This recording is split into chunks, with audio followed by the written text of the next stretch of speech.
Welcome to class number 1 of our new Ger Lite series 2.0. This series is going to focus on the Ger series, understanding Ger in text. We're going to keep the class shorter, about 20 minutes. So we should be done at about, okay, right there. And the point is to keep it easy, right? Bring it down, keep it easy, have fun even.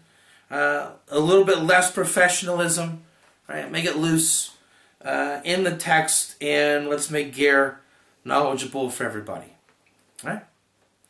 Okay, we're going to start. Again, there's a curriculum that I posted on the blog. It'll be made standard and available. I don't know if we're going to follow the exact order of the verses. There's about 40-some verses of Ger in the Chumash, 5 books of Moses. Today we're actually going to start with Isaiah. It's the only one outside the 5 books. It's a nice introduction. And I don't know how many classes the series will be, but we're going to make Ger understood for everybody. Right? Isaiah 14:1. So if you're following along at home, pause it now and open up Isaiah 14:1. Ki Yerachem Hashem es Yaakov Uvachar od b'Yisrael v'hinicham al admasam v'nilva hager aleihem v'nispechu al beis Yaakov. Alright, translation. When Hashem will have mercy on Jacob, and he will choose again in Israel, and he will with mercy put people then on their earth, their ground, their land, and attach the Ger onto them, and they will be attached onto the house of Jacob. Okay, there's a lot to be said. Let's just start with this. Everybody should know the letter shin, right? Can you imagine the letter shin? Like 3-headed shin.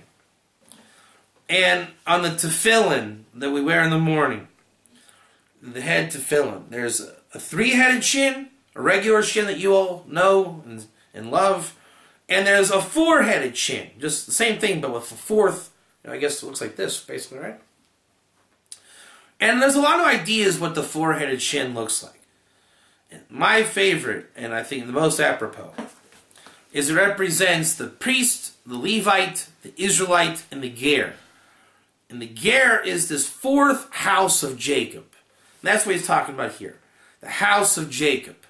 Right, there's the house of Aaron, house of Levi, house of Israel, which is not Jacob, even though it is. Right, Jacob has 2 names, Israel and Jacob. And Jacob is obviously the name of Jacob that's not Israel. And that belongs to, let's say, not exclusively, but the Ger is going to be joined onto that house. He's going to be one with that house. And this verse is all about how the prophecy that through 2,000 years of exile, and even more so when in the context of the Babylonian exile, when the first temple was destroyed, and the 10 tribes went out to exile before then. And as the Midrash says, the Ger that were intermingled with the tribes also went out to exile. So if you're out there today and you think, that you feel in your stomach, you say, you know, I really feel like a tribesman. I feel like I'm coming back to Israel in these days. Then you're on the right track. Now, are you a lost tribesman? I don't know. Are you a lost Ger? I don't know. Chances are, if you feel strong about this, you're probably one or the other. And it really doesn't make a difference. Because when the tribes were on their plot of land in Israel, biblical, with the temple, and each tribesman was in his proper location, the Ger that felt comfortable with whichever tribe, the Ger lived with that tribe. So if I'm a Benjaminite, I would live in the portion of Benjamin. If I'm a Ger, and I live in Benjamin, because I happen to like Benjaminites, so I would also maybe be called a Benjaminite. So if you feel like, you know, you're this tribe or that tribe, either probably would mean that you are of tribal affiliation, or that the Ger in you is remembering where he belongs. Now, the best part of this verse is when it says, Nilva hager alehem. The Ger will be attached to them.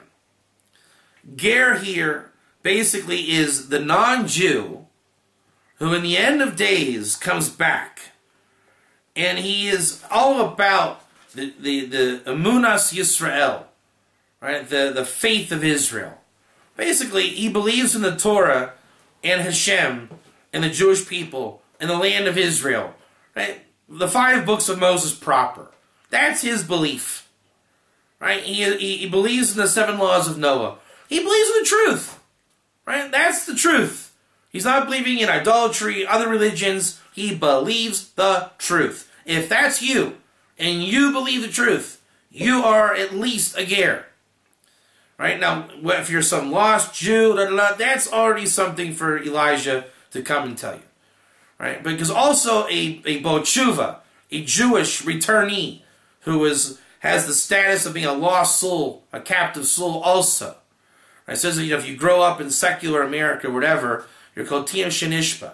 You're a baby captive. Right? So even those people, when they come back to Torah in Judaism, they have the status of a Ger. You can't tell them, why do you think you're going to learn Torah? Yesterday you were eating this and this and this, and now today you're all of a sudden, the Gadol Ador. You can't do that. It is illegal. And it comes under the category of don't taunt the Ger. All the more so the Ger. Right? So the bottom line is, a returnee of truth is a Ger. Now, just like the Ger works in every situation, which type of Ger are you? That really doesn't need to come into play, not yet, not for a while. But what that question entails is, which mitzvah of Ger are you most related to? If I'm Jewish and I'm a returnee, and you're going to taunt me, I say, hey, don't taunt me, I'm a Ger. Even though I'm Jewish. Right? Just like King David says in Psalms, I am a Ger. Then there's the convert Ger, which basically means where the mitzvah of the Torah requires a convert. In context, that is you. You would say, that's me. When the Torah says, give meat to the Ger. So I'm a 7-law guy. I can eat non-kosher meat. A Jew can't. Yeah, Rabbi, that's me. These are all different ways of expressing men of truth. Anshe Amana, men of truth. In the end of days, these men of truth are destined to come back. And they will attach on to Jacob, making the 4th house of Israel, making the exile of 2,000 years come to conclusion, bringing back the Ger through the northern kingdom, and doing the offerings of the Ola, which the Rambam says you're allowed to do, and making a push towards the Holy Temple. Then it also says the attachment, nispechu, right? It says that in the Talmud that, really poorly translated, harsh on Israel like thorns are Gerim. Now that's really not the proper translation. And a more accurate translation is like a skin disease is the Ger on Israel. Now why the context? Because the Kohen, the priest, is the one who deals with skin conditions. And it's the priest that teaches the Ger. Right? It's restructuring the houses of Israel. So it's a way that the Ger is also called for a lot of different reasons. This term, because it means attachment, and through kind of it's called lashon naki, like a blind guy. You say he sees so well. Right? So here the Ger comes under this metaphor of really, and this is the name of Rod Bryant out of Nativ, the skin of the body of greater Israel is the Ger's job. Kind of the ring that encloses the camp in the desert. Right, so all these kind of metaphoric issues are the Ger, putting the final touch on the primordial Adam. Adam before the sin. And there's all kinds of nice ideas with, the Ger's outside the camp, and Mashiach is outside the camp, and Mashiach is with the Ger. Right? There's a lot of nice ideas, and they use kind of a dodgy language. I'm aware of that, but not to fear, because Mashiach has the same dodgy language about him. Right? They say Mashiach has a skin condition in Sanhedrin 98. B or A? 98. I think it was A or B. B? Yeah, B. I think it's B. 98B. And so Mashiach has a skin condition, the Ger has a skin condition. David says, I'm a Ger, and the Ger says they're Ger. There's a lot of similarities. So they use a bit of the analogy. David's in the gates of Sodom, and Abraham brought the Gerim out of the gates of Sodom too. So if you can get over kind of the mental block of the metaphor, you'll realize that the Ger are destined to come back. They're going to latch on to Jacob. They'll conclude the fourth house of Israel. And what it is it's a permanent dwelling. All through time, the Gerim have come and gone. Time of Abraham, here they come. Abraham's king of the Gerim. Comes King David and the Temple Mount. Gerim come. David's doing his thing. David dies. Goodbye, Gerim. Solomon's temple is going to be destroyed. He gets the Gerim in, but it has a shelf life. Ezra and Elijah, all these guys are kings of Gerim, meaning they are the rally card of the Ger. But in the end of days, the Ger went to the exile of Babylon. Edomite exile was 2,000 years. And somehow, this verse is one of the strongest I've seen. It says these Ger are going to come back, because there's going to be a king in the end of days. The King Messiah is going to come back. And what it means is there's going to be a comeback. As David was the first example, and before him there was Abraham, and there's going to be a revelation of the Messiah. The time when we just get it right. When the Ger make their permanent attachment on Israel. So Abraham, Isaac, and Jacob, all their efforts in making Gerim, and all through the time of Moses, Abraham, David, Ezra, Elijah, Melech Mashiach, the King Messiah, it's over. Done, deal. We did it. We end the exile. The Gerim come back. And when this is the link to Ezekiel 37. It says, with the house of Judah, the house of Israel, house of all these things. And it says, and the comrades amongst them. So over there in that commentary, the comrades that come back to the northern kingdom, all the commentaries state it's the Ger. And when you put all these prophecies together, you see it is the Ger. And that's why it mentions here the attachment, and the commentaries say it's the Yischevron, chaver, to attach. We know that in the Ger lore, the husband of Yael was named Chaver, and all through Hebron, which is the same language of where David was made king, and there's a lot of Gerim from Hebron, one of the four holy cities of Israel. Now I want to read a little bit of a commentary here, because the verse says that God is going to choose again in Israel, meaning that Edom had his time, and every empire had their time. But in the end of days, God's going to call Israel's number. And people are going to come, just like, Lahavdil. But people are saying, ISIS. They're recruiting people all over the world to go join ISIS. Well, God counters ISIS. He's going to call the Ger from all over. King David prophesies about this all over Psalms. Right? The men of nobility are going to converge on Jerusalem. And the Ger will come back. And so that's what we're going to see, that God is going to bring back the Ger. Let me read, this is the commentary of Radak. You got to hear this. This is fantastic. Also Rashi. So Rashi says that when God calls upon Israel again, in the future he will redeem them with a Geula Shlema, a complete redemption. Does that sound like endgame to you? Hamna? Now listen to this. This is the Radak. This is all going to... I'll read the whole thing. This is fantastic. And the Ger is going to be attached onto them at that time. Yeah? The Gerim will attach onto them, and we will see, and they will see, that the attachment from having gone out to Babylon, and the salvation will be acknowledged in their attachment, that they are friends to Israel in a spectacular way. And they'll attach onto the nation. And it mentions that they'll come back from exile. Now let's just move on. You got off topic there, but here's the point I want to express. And now the exile of Babylon is over, and there will be mercy on them, and they'll come out from exile, and they will choose further in Israel in the days of the Messiah, and then the Ger will attach on to this people of Israel, greater Israel, and it's the attachment of Goyim Rabim, of many types of nations. As King David mentions in Psalms, there's many types of nations. Umim, Goyim, and Amim.